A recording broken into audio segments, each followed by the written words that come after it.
Right, I'll show you how to get these dog bones out. I've got a low slung so it actually makes it harder. One of the bolts is there, or nuts I should say, and the other one's tucked away in there somewhere. Where is it? I can't see with the light. There. So there and there. Can get a bit tricky. I do sometimes move the lower fairing out of the way. You don't need to if you use an extension with a socket. And I use a spanner on the back wheel. I'll get my son to hold the camera and take over. Come in here, Brent. Right, I'll crack these bolts loose. Bottom one, easy enough. Extension, ratchet, 17-inch. I use 3/8. Get on your socket. Take the bolt loose.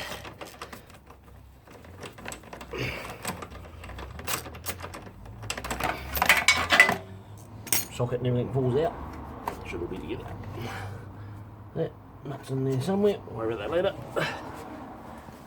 Second nut. 70mm spanner. Come down under here. Basically, you can get the 17 up underneath. Need to give it a couple of little tweaks.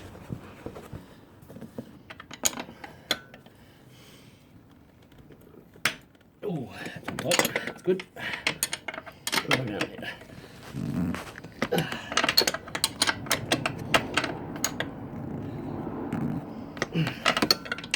Ratchet spanner would be so much easier, but I mean this is fine. That's now not finger tight. What I can do is use the socket.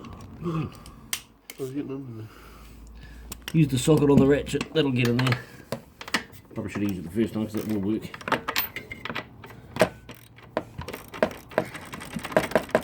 You got to remember the other side is held in the groove, so it locks itself, so you don't need to undo one side.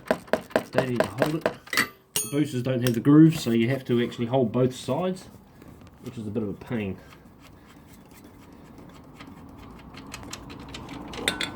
Right, both nuts are off.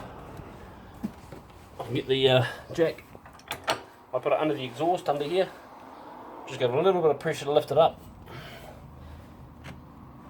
If you look at the back wheel, it's off the ground and free spinning, which will now give me a chance to actually allocate it to where it needs to be, and just that you're right.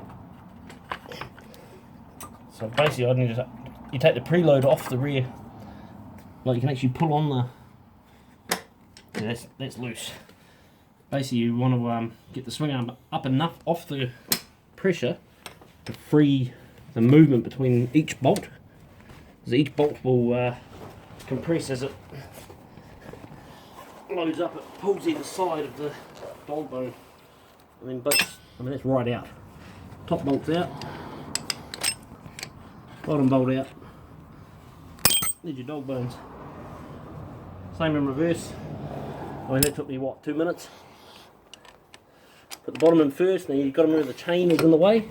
So don't put the both in together, otherwise you'll get stuck.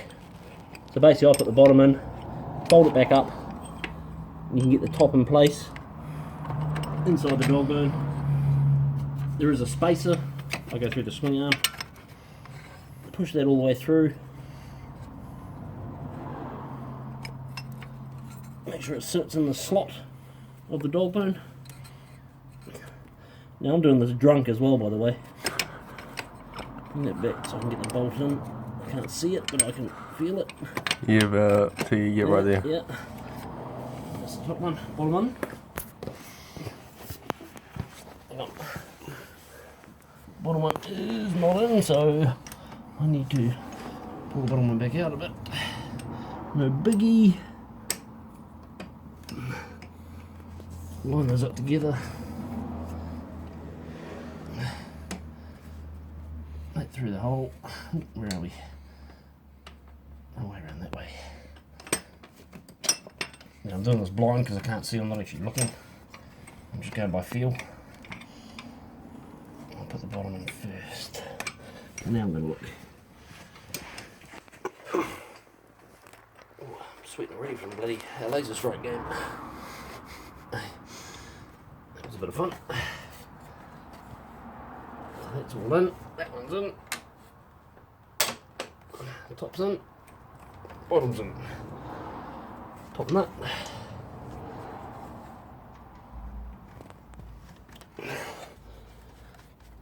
Get that finger tight. Got to push the bottom up through a bit more. So at least you lined up properly. There it is.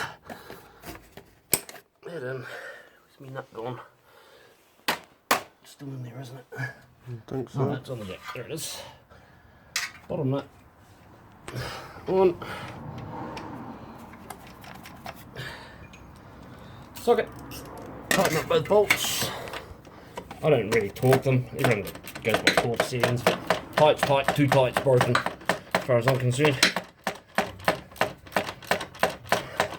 And you got a spacer in there, which acts like a crush. It's a crush spacer, so it's not gonna.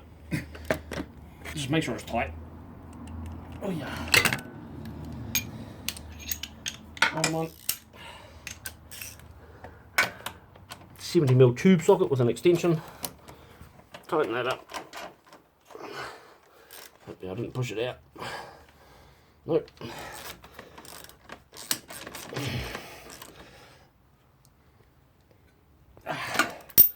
Jack down. Hold up. That, ladies and gentlemen, is how you change dog bones in 6 minutes and 40 seconds. I'll try.